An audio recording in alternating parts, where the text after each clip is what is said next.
There are three major types of machine learning. The most common one, applied in the majority of cases, we call supervised learning, which the robot Archer example was referring to in the previous video. Its name derives from the fact that training an algorithm resembles a teacher supervising her students. To elaborate, apart from the final goal you set to the robot, it is important to mention you have been dealing with labeled data. In other words, you can assess the accuracy of each shot. In fact, there isn't a single target. Different arrows have their own targets. To clarify the concept, let's check what the robot sees when shooting. The ground, a target at a short distance, a target at a further distance, a target hanging on a tree far behind it, a house to the side, and the sky. So, having labeled data actually means the following: associating or labeling a target to a type of arrow. You know that with a small arrow, the robot is supposed to hit the closest target. With a medium arrow, it can reach the target located further away, while with a large arrow, the target that's hanging on the tree. Finally, a crooked arrow is expected to hit the ground, not reaching any target. During the training process, the robot will be shooting arrows at the respective targets as well as it can. After training is finished, ideally, the robot will be able to fire the small arrow at the center of the closest target, the middle arrow at the center of the one further away, and so on. To summarize, labeled data means we know the target prior to the shot, and we can associate that shot with a target. This way, we're sure where the arrow should hit. This allows us to measure the inaccuracy of the shot through the objective function and improve the way the robot shoots through the optimization algorithm, something we explained in the previous video in more detail. So, what we supervise is the training itself. If a shot is far off from its target, we correct the posture. Otherwise, we don't. Great. In practice, though, it might happen that you won't have the time or the resources to associate the arrows with targets before giving them to the robot. In that case, you could apply the other major type of ML, unsupervised learning. Here, you will just give your robot a bag of arrows with unknown physical properties, unlabeled data. This means neither you nor the robot will have separated the arrows into groups. Then, you'd ask the machine to simply fire in a direction without providing it with targets. Therefore, in this case, you won't be looking for a model that helps you shoot better. Rather, you'll be looking for one which divides the arrows in a certain way. Here's a quick overview of what happens. The robot will see just the ground, the tree, the house, and the sky. Remember, there are no targets. So, after firing thousands of shots during the training process, we will end up having different types of arrows stuck in different areas.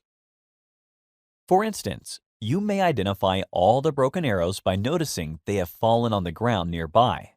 The others you may realize are divided into small, medium, and large arrows. There may be anomalies like crossbow bolts in your bag that after being shot may have accumulated in a pile over here. You wouldn't want to use them with a simple bow, would you? At the end of the training, the robot will have fired so many times that it could discover answers that may surprise you. The machine may have managed to split the arrows not into 4, but into 5 size categories due to discovering the crossbow bolt.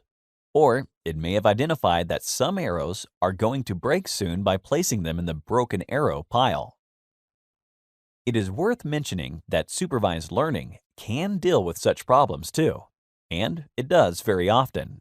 However, if you have 1 million arrows, you don't really have the time to assign targets to all of them, do you? To save time and resources, you should apply unsupervised learning. Another important thing to add is that in practice, unsupervised and supervised learning may be applied hand in hand, taking advantage of the different questions they are supposed to answer. In our example, you might first give a bag with many arrows of unclear arrow types to the robot and just let it shoot until it splits your data into 5 categories. or more precisely, 5 clusters. Then, knowing the types of data you have available, you may fire a few shots with the different types yourself, thus figuring out the targets each type of arrow can hit. Finally, you can give the already clustered dataset to the robot, providing it with targets and letting it shoot until you obtain a more precise model for using the bow. That would be supervised learning. Great! The third major type of machine learning is called reinforcement learning. This time, we introduce a reward system. Every time the robot fires an arrow better than before, it will receive an award, say a chocolate. It will receive nothing if it fires worse. So, instead of minimizing an error, we are maximizing a reward, or in other words, maximizing the objective function. If you put yourselves in the shoes of the machine, you'll be reasoning in the following way. I fire an arrow and receive a reward. I'll try to figure out what I did correctly, so I get more chocolate with the next shot. Or, I fire an arrow and don't receive a reward. There must be something I need to improve for me to get some chocolate on my next shot. Positive reinforcement. Awesome! In addition, don't forget the robot archer was an abstract depiction of what a machine learning model can do. In reality, there are robots, yes, but the model will be a highly complex mathematical formula. The arrows will be a data set, and the goals will be various and quantifiable. Here are the most notable approaches you will encounter when talking about machine learning. Support vector machines, neural networks, deep learning, random forest models, and Bayesian networks are all types of supervised learning.